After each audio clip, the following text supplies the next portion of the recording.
गांव में एक लोहार राम गोपाल रहता था।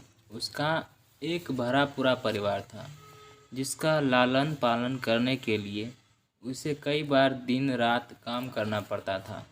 रोज की तरह आज भी काम पर जाने से पहले राम गोपाल ने अपना खाने का डिब्बा बांधने के लिए अपनी पत्नी से कहा। पत्नी जब डिब्बा लेकर आई तो राम गोपाल ने कहा, मुझे आज आने में देर हो जाएगी, शायद मैं रात को ही आऊँगा। इतना कहकर राम गोपाल अपने काम पर निकल गया। काम पर जाने का रास्ता एक जंगल से होकर गुजरता था। वहाँ जैसे ही राम गोपाल पहुँचा, उसे एक आवाज़ सुनाई दी। जैसे ही राम गोपाल कुछ पास गया तो उसने देखा कि एक साधु भगवान का मंत्र जाप करने के साथ हंस रहा था। हैरान होकर राम गोपाल ने पूछा, आप ठीक हैं? उस साधु को राम गोपाल नहीं जानता था, लेकिन साधु ने एकदम से उसका नाम लेकर कहा, आओ राम गोपाल बेटा, मैं तुम्हारी ही इंतज़ार कर रहा था। मैं भूखा हूँ, मुझे अपने खाने के डिब्बे से कुछ खिला दो। बाबा से अपना नाम सुनकर राम गोपाल हैरान था, लेकिन उसने कोई सवाल नहीं किया और सीधा अपना खाने का डिब्बा निकालकर उन्हें दे दिया। देखते ही देखते बाबा ने राम गोपाल का सारा खाना खा लिया। उसके बाद उस साधु ने कहा, बेटा, मैं तो सारा खाना खा गया, अब तुम क्या खाओगे? मुझे माफ़ करना। राम गोपाल ने कहा, कोई बात नहीं बाबा, मैं काम के लिए बाजार जा रहा हूँ, तो मैं वहीं कुछ खा लूँगा। यह सुनकर उस साधु ने राम गोपाल को खूब आशीर्वाद दिया और भेंट के तौर पर एक हथौड़ा दे दिया। राम गोपाल ने कहा, आपका आशीर्वाद काफ़ी है, मैं इस हथौड़े का क्या करूँगा, इसे आप ही रखिए। साधु ने जवाब देते हुए कहा, बेटा, यह मामूली हथौड़ा नहीं है, यह जादुई हथौड़ा है जो मेरे गुरु ने मुझे दिया था, और अब मैं तुम्हें दे रहा हूँ क्योंकि तुम्हारा दिल साफ है। इसका इस्तेमाल अच्छे कामों के लिए ही करना और किसी दूसरे के हाथ में इसे कभी मत देना। इतना कहकर बाबा वहाँ से अदृश्य हो गए। राम गोपाल अपने हाथों में हथौड़ा लेकर बाजार काम करने के लिए चला गया।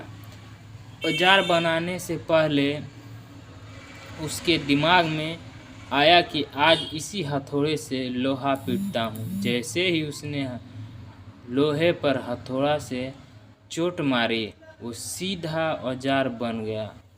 दूसरी चोट में लोहे के बर्तन बन गए। राम गोपाल समझ गया कि यह सही में जादुई हथौड़ा है।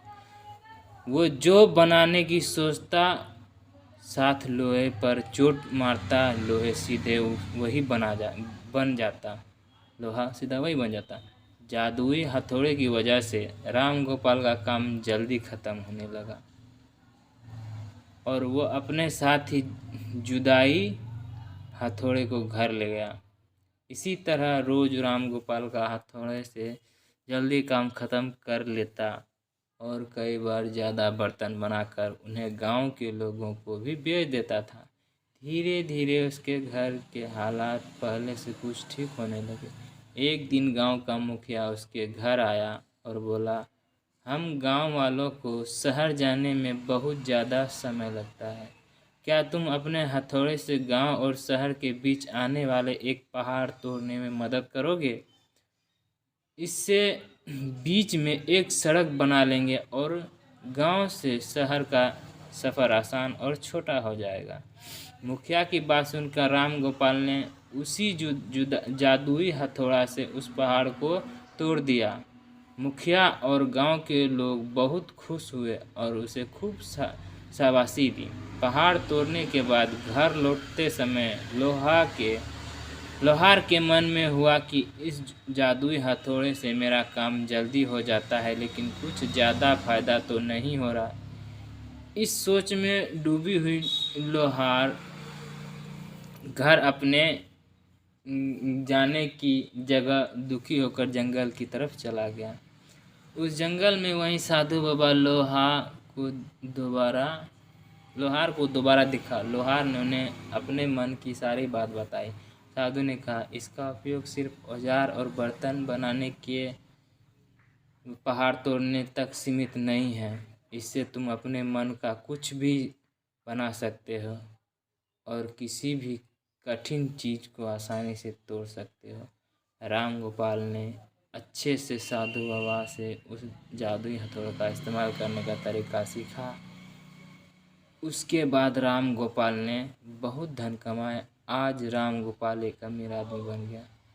अभी भी वे जब भी ज़रूरत महसूस होती है उस जादुई हथौड़े का इस्तेमाल कर लेता है। आपने कहानी सुनी जादुई हथौड़े की, आप सभी लोग को कैसी लगी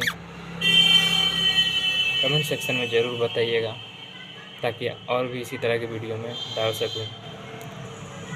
और मेरे इस वीडियो को लाइक शेयर ज़रूर कीजिएगा और मेरे चैनल को सब्सक्राइब कीजिएगा। तब तक के लिए जय हिंद।